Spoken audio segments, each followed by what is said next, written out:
The Times says 7,000 pages detailing how the White House has been lying about the Vietnam War for 30 years. The story is about the importance of truth and the details of truth, not just the broad strokes of the story. Let's do our jobs. Find those pages. This is really the story of Kay Graham, played by Meryl Streep, coming to grips with what her place is going to be in the grand history of the Washington Post. She was the first woman to lead a Fortune 500 company. So you can see pictures of her with all the men around her, and she's the only woman in the room.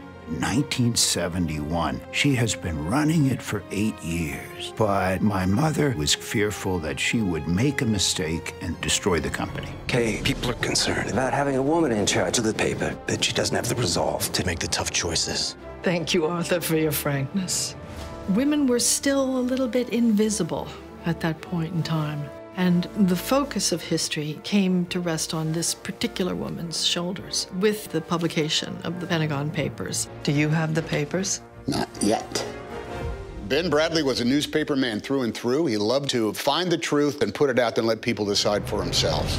You're talking about exposing years of government secrets. The way they lied, those days have to be over. There's this quote from Ben that the truth, no matter how painful, is never as bad as a lie. If we don't hold them accountable, who will? We can't hold them accountable if we don't have a newspaper. She had immense respect for him, and he trusted and respected her, and therefore it worked. If the government wins, the Washington Post will cease to exist.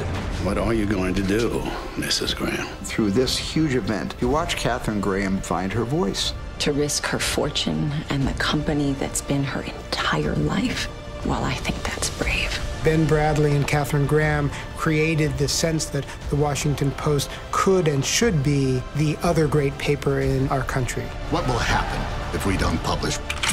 We will lose. The country will lose.